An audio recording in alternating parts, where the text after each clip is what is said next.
technology. All right, you guys, we are live with Ben Greenfield today. Ben, thank you for being here. You're a busy man. Appreciate you. I think everybody's busy. That is very true. So, well, we're just so grateful that you are here because we always have so many questions. And I was just telling Ava and Michael right before this that you're pretty much a, walking chat GPT. And like, I'm just always just so blown away with the depth of your knowledge on every single subject. So I don't know. Chat GPT makes a lot of errors and lies to people. Yeah. And has no real world practical experience. I'm just saying. I think it can still largely replace a real human, but there's a few little gaps that still need to be filled in, I think. 100%. Yes. Yeah. No, thank goodness we have you. Well, we have a lot of questions that have come through already on our Life Network forums. So we have people joining us live as well. So I'm super excited to dive in. For people who have not joined us before, you can pop a question in the chat. Let us know where you're tuning in from. We always love to hear that as well. We have people who come in from all over the world, which is fantastic. And, hit Ben up with any type of question that might be on your mind. Faith, family, fitness, biohacking, longevity, you name it. We've gotten a lot of great comments and questions before. So, all right. So I'm going to be pulling one first from our Life Network chat, just because we have a lot of those. So if you are not a part of Life Network yet, make sure you download the free app. It's totally free, and you can ask questions of Ben there, but we always try to reserve these for his time just to make sure we're making the best use of his time. So without further ado, I have a question here. Let's see. All right. This is from Sylvania Paz, and she is saying, as I know Ben has tried lots of nootropics and mushrooms, I wonder if he had tried Bufo, if I'm saying that right. UFO. No. Okay. Well, are you specifically referring to like DMT derived from like the Sonoran desert toad? Like that? Bufo? No. I do not know, because that's all they said. Might need a clarification. I mean, I've done a lot of DMT in my previous heavy drug use days, but I don't know if that's the Bufo she's specifically referring to. Right. Yeah. Okay. Well, we'll see if we can get some more clarity from her. Yeah, it's, I mean, for those of you listening, I mean, DMT is kind of like a rocket ship to the moon as far as completely, down regulating your default mode network, but you lose like it's an out of body experience. You don't know who you are. You have no concept of time or space. Typically you're dropped in for like anywhere from 5 to 15 minutes, but for all you know, it's a lifetime.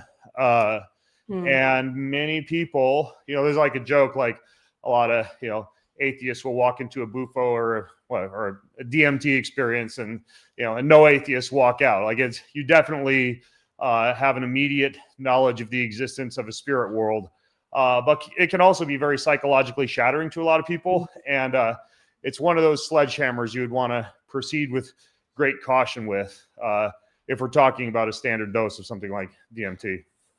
Okay. All right. Well, thank you for that. This is also coming in from Life Network, and some of this is cutting off. It's a little lengthy. I will go through this a little quickly. So this is deeply personal, but I have bipolar disorder. I take lithium and Abilify to avoid destructive manic episodes, so I won't stop taking these medications. However, these medications also have a lot of side effects. These medications are destroying my thyroid. I have hypothyroidism. It's affecting my kidneys, and I often have to urinate at night, which is extremely disruptive to my sleep. I've gained about 35 pounds and have brain fog and extreme fatigue during the day. How can I reverse these problems? This is something that someone should speak with a medical professional about. The proper use of the drugs such as lithium and Abilify, when overseen by a doctor and prescribed in standard dosages, should not cause the issues that this person is describing. Right. I'm not quite sure who is medically managing the scenario, but I am really not comfortable without any more knowledge, because that should not be happening with those medications. You should speak to your doctor immediately. 100%. They did say, I read somewhere CoQ10 supplementation could help with brain fog, etc. Any other supplements that could help with that? Well, I mean, this is also where, just for everybody, personalization is certainly key. Some people can't even convert CoQ10 into bioactive ubiquinol in the body, right? So they would need to take bioactive forms such as ubiquinol, whereas other people don't need to waste their money buying a more expensive version of CoQ10 because they do that conversion just fine. And that's based on genetics. So most genetic tests, whether you're looking at like self-decode or 3x4 or 10x or any of these, you can figure out which forms of which supplements are going to be best for you, not just which supplements. And CoQ10 is an example of that. Some people will be told they need to take it and they can't convert it. Similar to statins, right? Like a lot of doctors will put people on statins, and I think there's a time and a place for that, especially in men with cardiovascular disease history in the family and a high risk themselves based on plaque development. But like up to 20% of men are static non-responders based on their genetics, right? So even if it is a wise thing to do in the right use case, it's like if you don't respond to it based on pharmacogenetics, it's not going to help you. So we live in an era where, if you ask your doctor, let's say your doctor wants to put you on a statin, and you say, but how do you know if I'm a genetic responder or non-responder? And if they look at you quizzically, you should ask them about, maybe working with a physician who's more open-minded to taking a deeper dive. Yeah. Okay. That's good advice there. Thank you. And always disclaimers, check with your doctor. That's good. Okay. So this comes in from Instagram from Kinders United, methylene blue and its reduction of NO. Thoughts? Well, methylene blue can reduce inducible nitric oxide synthase, which is basically the type of nitric oxide that is released, or the type of nitric oxide enzyme that is released during periods of stress, immune system dysfunction, inflammation, etc. And it can actually cause things like vascular damage if there's too much of it. And then you have endothelial nitric oxide synthase, which is something that would be released, say, for example, when you go out in the sunshine or you eat foods rich in nitrates, like, watermelon or, what would be another good example, like beets, for example. And so we're talking about two different forms of the upstream enzyme for producing nitric oxide, inos and enos. So methylene blue does appear to reduce NO a little bit via its interaction with inos. And then it also kicks both forms of nitric oxide synthase off of what's called cytochrome C oxidase, which is a protein in the electron transport chain.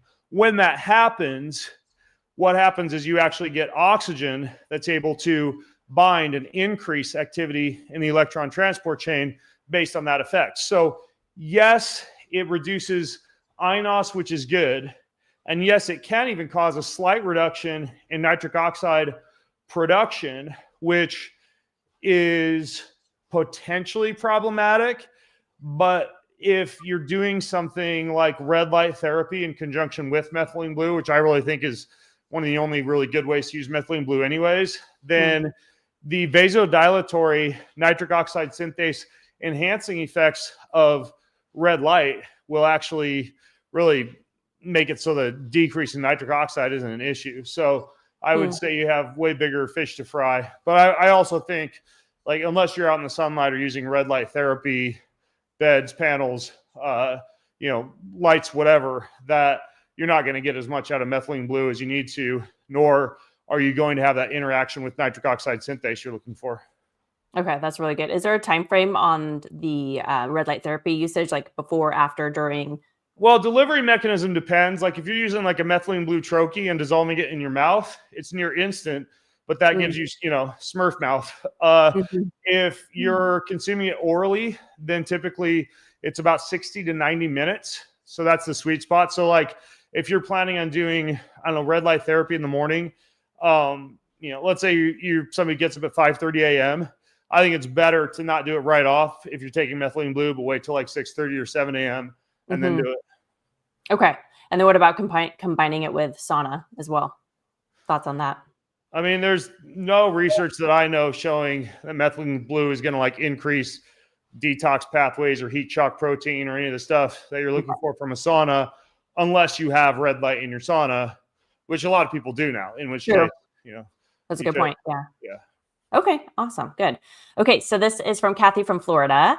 And anybody who wants to come on, let us know where you're coming in from. I'd love to hear that. So Ben, trying to heal left hip arthritis and cysts and UTI. Can't seem to heal and wondered if stem cells would help. Just sick of the pelvis pain and going around and in circles.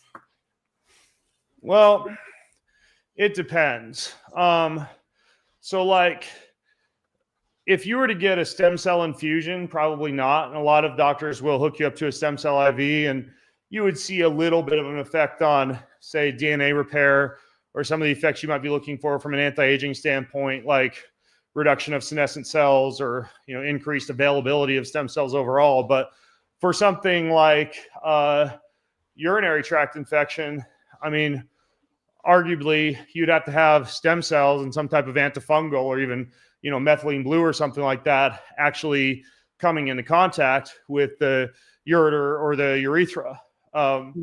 Another example would be, like left hip arthritis. That's a joint on joint issue. You literally would need stem cells to somehow penetrate the surface, whether the cartilaginous or non-cartilaginous surface of the joints, in order for them to help. And there are protocols that could do that. Like, for example, one of the newer stem cell protocols that seems to have pretty good effects on arthritis is called interosseous needling, where you go in and you drill little holes, almost like aerating a lawn, into the two articulating surfaces of the joint. And then you plug up those holes with basically like a bone marrow matrix comprised of stem cells. And that seems to have good effects on essentially regrowing cartilage, which hasn't really been something you could successfully do in the past. So it depends on where you go and the procedure that you get. Like the three things you listed, hip arthritis, cysts, and UTI, are three different conditions.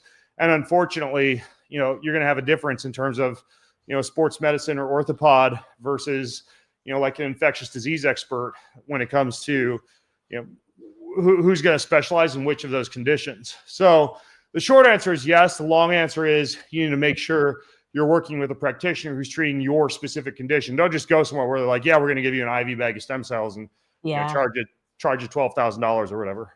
Yikes. Yeah, that's good advice for sure. Okay, so this is coming in from girl on the South Coast. What do you think of creatine for energy? Lots of talk about creatine right now. It depends. I mean, creatine is basically, it's bound to a phosphate. And so a lot of people, think back to high school biology, you're going to split an ATP, adenosine triphosphate molecule, when you're producing energy, into a free phosphate, NADP, adenosine diphosphate, and that's what produces energy. When that splitting is what actually creates the heat to produce the energy. So when you have ADP then left over, you can rephosphorylate it if you have bioavailable phosphate compounds and extras floating around, which is what creatine phosphate would give to you. So if we're looking at an energy depletion scenario that's based upon low levels of available phosphate, then yes, sleep deprivation can cause low levels of phosphate. So can exercising very intensely, like a lot of strength, a lot of power type of work. So two scenarios in which creatine seems to be very effective is to combat the mental effects of sleep deprivation or to enhance the effects of a speed or power or strength workout. Women tend to store a little bit less than men in many cases, so they might benefit just a little bit more from some extra creatine. But again, like if you're not sleep deprived and you're not like lifting weights and stuff, it's possible that you might not need extra creatine unless you are eating a plant-based diet, because you really can't get creatine from plants. So It depends. Most people, probably the average person listening in, like lifts weights, works out, and has some issues with sleep now and again. So painting with a broad brush, I think, very simple, like 5 grams of creatine a day is actually a pretty good idea. Right. Yeah. That's what I take myself. And for me, it doesn't matter if I take it morning or at night because it doesn't seem to keep me awake. Thank goodness. I have heard very few people it does, but I think that's very, very rare. I think it kind of depends on the person, but I don't think it would. Yeah, I don't think it would keep you up. I mean, the only mechanism of action I could think of thinking out loud is like ATP, part of it is adenosine, as the name implies. And so adenosine is what increases sleep drive. And if somehow getting more creatine into your system allowed you to have more break less ATP down, you'd have less free floating adenosine. And so then your sleep drive wouldn't be as high. But that's the only mechanism of action I could think of that would cause something like that to happen. Okay. And then for women specifically, I have noticed, at least when I've gone off of it before, and for me, I don't go off it anymore, 5 grams every single day. But I notice if I do go back on, if I go straight to 5, I do get bloated. So that water retention. So for people just starting out, just slowly work your way up. Yeah. And there's a little bit of evidence that a form of creatine called creatine HMB might cause a little bit less of the bloating. It's pretty small body of research, but it's worth trying. Like if creatine causes serious bloating for you, you can try creatine HMB. And like you were saying, Carrie, you really don't need a loading phase because it just gradually builds up in the system over time. Yeah. So back when I was bodybuilding, you do like 20 grams per week and then taper off and do 5 grams. That causes serious bloating and diarrhea. All sorts of crap, literally. But now just 5 grams a day, unless you're looking for the mental benefits. And then, we're seeing values of like 10 to 20, although more than 5 grams at a time can cause a little bit of digestive distress. So if you were doing 20 grams, you'd be better served by splitting it up into 4 5-gram portions during the day. Right. Exactly. And I know you've talked about how it helps you with recovery with travel too, just adding it in, right? Like if you're sleep deprived. Yeah. If you're sleep deprived when traveling. Yeah. Okay. All right. And that's a whole nother, we could just keep going on creatine, but let's pull up another one. So we have Steezy O'Breezy peptide recommendations for a fracture. Yeah, I don't know of a peptide that would specifically you'd be looking for something that would increase osteoblastic activity, right? Or creation of new bone cells or decrease osteoclastic activity. Off the top of my head, even though there might be a peptide that does that, because there's hundreds of them now, I don't know. I mean, if you're looking at something like angiogenesis, this is why a lot of times, something like BPC 157 is recommended for injury recovery because it can allow for better blood flow, which is directly going to contribute to faster healing, even if we are talking about bone. TB 500, very similar. It seems to cause a collagenous effect that would probably also influence ligaments and maybe even bone. There's another one called KPV that could be useful for the pain and the inflammation piece. And a lot of doctors, after people have had a serious surgery, they will use growth hormone to enhance the healing effects.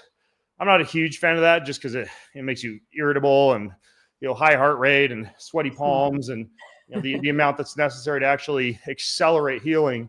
But there are some peptides that are growth hormone precursors or that upregulate synthesis of your own growth hormone. And the cool thing is that they can help you heal faster, but they can also help you build muscle. They satiate the appetite or lower the appetite. They can assist with fat burning. And when used at night, can assist with deep sleep. So that would be a stack. One stack that I like for that is a dose of tesamorelin, TESA, tesamorelin in the morning.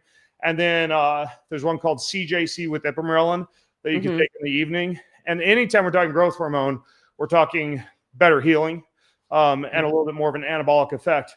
Now, those are better used in what's called a cycle, not to get too into the weeds here. But for example, a lot of people who want to use it for healing will just take it during the injury phase, 5 days on, 2 days off. Or people who aren't injured and want the muscle building effects, they'll do a couple of 8 to 12 week cycles each year, taking TESA in the morning and ipamorelin with CJC in the evening, and do that 5 days on, 2 days off for 8 to 12 weeks. So this is something you don't do every day, but you kind of cycle it. Okay. BPC 157 at all, or not so much for? Yeah, that one is the one I mentioned about angiogenesis and increased blood flow. So whether it's a soft tissue injury or a bony injury, it would help with that. But it would still need to be the injectable, not the oral version. Gotcha. Yes. All right. So we have Jake saying fertility supplements or research chems for men on TRT or even high dose testosterone trying to have a baby. I'm 31, firefighter. Yeah. So first of all, just real quick, back to the bone question. Also make sure you're doing like collagen, bone broth, all your minerals, bone marrow, kind of using doctrine of signatures in nature. I mean, there's even PEMF can help to heal bone faster. So make sure you get stuff beyond peptides. So that's a great point. Yeah, I've got a big podcast about it somewhere. So Jake, first of all, I question why a 31-year-old man is on TRT or high dose testosterone, unless you have some type of head injury or concussion or something in the past that would have caused primary hypogonadism and caused you to not even create the signal for LH or FSH or testosterone production. That's a really early age to start on testosterone. And you are going to be fighting an uphill battle for fertility on testosterone at that young of an age. My recommendation for most men is, do all the natural things, lift weights, sunlight, sleep, vitamin D, zinc, boron, creatine, fish oil, magnesium, and maybe some of these herbal anabolic agents like Tribulus terrestris or fenugreek or Tonkat Ali. And then, once you get to the point where you're done having children, then consider TRT. Now, some things, if you take them with TRT, can help to keep the sperm count up, but it's still going to be lower than it would normally be, right? So an example that would be like enclomiphene, or another example would be gonadotropin or a human chorionic gonadotropin, HCG. Those are typically co-prescribed with testosterone to help to maintain fertility when you're on testosterone. Those would be like the biggest things, beyond just the basics, don't use the sauna and do cold thermogenesis for the balls and, keep them cool and, and those types of things. But yeah, it's going to be an uphill battle. I won't lie, if you're on TRT and trying to conceive. But I would say the biggest kind of like tools in the arsenal would be enclomiphene and HCG, and then just backing off the testosterone as much as you can. Use like a home sperm testing kit to see, if your levels are going up or where they're at. So you kind of know if it's working, every 3 to 4 weeks. And yeah, you could do it, but just, be careful, especially with testosterone at that early of an age when you're not done having children, because it's going to be an uphill battle no matter what. That's good advice. We had a follow-up question about testosterone. Oddball question. He said, does a man getting snipped affect testosterone at all or anything negative? There's a theory that if you look at the duct that testosterone will pass, or basically the duct that sperm will travel through, or semen, that there's a chemical signal to slightly increase testosterone, and that when you've had a vasectomy, that doesn't happen. I haven't seen much research on that. I think the effect would be pretty slight if there were an effect. And considering there are some herbal agents that can give you a bump up, like I mentioned, like Tonkat Ali or Tribulus. I should give a head nod, by the way, to one of the companies who's friends with Life Network, Level Up Health. Probably the best formulated natural, like herbal testosterone product I've seen. They have. It's called Botanabolic. It's actually really great for both like erectile quality, libido, testosterone. So that's kind of like a shotgun formula that I think is a pretty good idea. But no, I don't think a vasectomy is going to decrease testosterone significantly, even though there's a proposed mechanism of action of how it might. Right. Okay. That's good. And Level Up Health products are in Life Market, so people can find them there too. And Kyle does a great job, especially for people who don't want to take them as an injection. So that's super helpful. Okay, so to kind of get the women's side of it right here from Bella Fit, are you a fan of HRT for perimenopausal women? Oh yeah, absolutely. Absolutely. Still, overseen with a doctor who's monitoring, estrogen, progesterone, testosterone, et cetera. But yeah, bioidentical hormone replacement therapy is a godsend for women. Basically, as soon as perimenopause begins to onset, work with a good practitioner. Like Karen Martell is who my wife works with. There's a lot of other good practitioners out there, but Yeah, bioidenticals for women for maintaining libido, decreasing hot flashes, maintaining bone density, muscle. I mean, it's super important, but you still have to test. Like, yeah, 100%. I met one doctor's like, yes, every woman going through perimenopause needs to be on testosterone, period. I'm like, really? You don't test for her? She's like, no, you don't need to. So I tested my wife and her testosterone levels like through the roof. Wow. I'm like, so if she got on it, that could theoretically increase cancer risk. So, just be careful that everything is double checked with actual lab testing. Preferably salivary or urine. But yeah, I'm a huge fan of natural HRT. Yes. Test, don't guess. Bottom line always. And I know we are already at time, Ben, and I want to be very mindful of your time. You're absolutely incredible. We've had a ton more questions come in. So if we didn't get to them, please head to the Life Network forum, drop your question there. And then when we can, we'll get to answering those. But we will also have the recording of this live on our Life Network platform. Make sure to download the app. It is free. We would love to have you in the platform. And then, we have an incredible community happening in there. So we would love to see you all inside. Ben, thank you. You're amazing. Thanks. See you later. Great questions, you guys. Bye. All right. See you guys later. Bye.